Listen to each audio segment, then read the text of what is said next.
welcome back to our YouTube channel, Peternakan Kelas D. In this time, I am Andika Putri, will be taking you to visit two tourist attractions in my hometown, Klaten. Klaten, the sign of Java, is a district in the province of Central Java. Klaten's location is very strategic, which is between two big cities, Solo and Yogyakarta.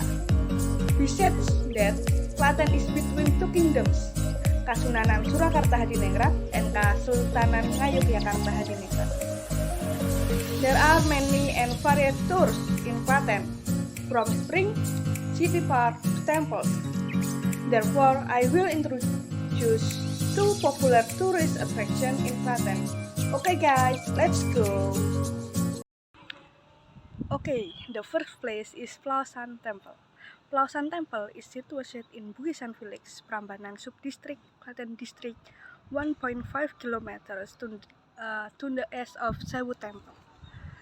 The temple is an ancient building compound comprising of two building complexes. Plaosan Lor Temple Complex. Lor is a Javanese word that means north, and Plaosan Kidul Temple Complex. Kidul is a Javanese word for south. The relief sculptures seen at the compound are fine and detailed, similar to sculptures found at the Borobudur, Sewu, and Sari temples. Experts claim that Plaosan Temple, a Buddhist shrine, was built during the era of Mataram Hindu Kingdom. When Rakai Pikatan was at the helm at the dawn of the 9th century, the Kasparis, one of the proponents of the claim, based his viewpoint on the inscription on Sri Kahuluan Asian stone in 852 AD. The inscription stone states that Plaosan Lor Temple was built by Queen Sri Kahuluan with the support from her husband. The Kasparis argued further that Sri Kahuluan was a designation entitled to Pramudiawardhani, the daughter of King Samaratungga of Sailendra dynasty. The princess, a Buddhist, married Rakai Pikatan of Sanjaya dynasty, who was a Hindu. Other experts argue that Plaosan Temple was built before Rakai Pikatan reigned. Anggraini, a proponent of the claim, believed that Sri Kahuluan, instead of a princess, was Rakai Garung, the predecessor of Rakai Pikatan, who once ruled Mataram. The era of Rakai Pikatan was too short to build a temple as big as Plaosan. Rakai Pikatan, however, built the ancillary temple after the main temple was erected. In October 2003, an inscription bearing gold sheet was discovered in the surrounding of an ancillary temple in Plaosan Kidul Temple Complex.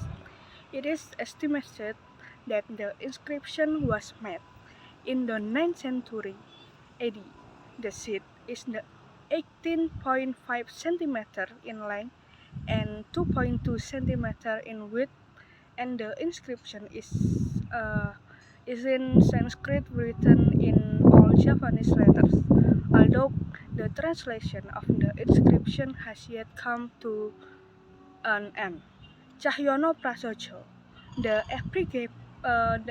epigrapher who deciphers the inscription, believes that the inscription supports the claim that Plaosan Temple was built during Rakai Pikatan era. Plaosan Lor is a large complex of temples. On each of these compound sites, there is a couple of face-to-face Dwarapala statues, each in seated position on its right leg, while the left one pinned in front of the body. The right hand holds a cudgel, while the left one is on the left knee. On the temple's north court, there are 6 big stupas and a rectangular stone terrace surrounded by row of stone pedestals. The terrace is believed to be a place where offerings were given. It is assumed that there was once a wooden structure on the terrace and Dhyani Buddha statue on each of the stone pedestal. Similar but smaller terrace can be found to the south of the compound. At the center of this temple complex, there are two-storied buildings that constitute the main temple. The two buildings face west. It's surrounded by stone wall. The stone wall is encircled by 174 ancillary temples, consisting of 58 small shrines, each laid out on square plan, and 116 stupas. The shrines are arranged in rows of 7 south of the main temples, of 19 temples to the east or rear of the main temples, and 7 temples in front of the main temples. Nearly all of the temples have already crumbled. It is assumed that there was once a wooden structure on the terrace and Dhyani Buddha statue on each of the terrace can be found to the south of the edge of the main temple stand on a 60 cm high base that surround the temple body. The stairs to the door have stone basters with statue of dragon head on each end. The door frame is embellished with sculpture of flower and climbing plant. The frame is topped by a sculpture of Kala head without its lower jaw in high relief. Along the outer wall is adorned with relief depicting men and women in standing position at a size of real human figure. The wall of the south temple carries relief of male figures, while that of the north temple depicts female figures. The south temple was probably a monastery for bhikkhus, while the north one for the bhikkhun. Plausan Kidul Temple is located to the south of the Plausan Lor, separated by a road, while the main temples of Plausan Lor still stand firm. Their counterpart in Plausan Kidul have crumbled, leaving on a number of Candi Perwara or ancillary temples. The second place is Rawonjombor. Rawonjombor is located in Krakitan Village, Bayat District, Klaten, Central Java. Rawonjombor has a length of 7.5 km with an irregular shape, with a depth of 4.5 meters. The swamp is able to accommodate 4 million cubic meters of water and is a beautiful tourist area. Before becoming a swamp, Rawonjombor was once a village.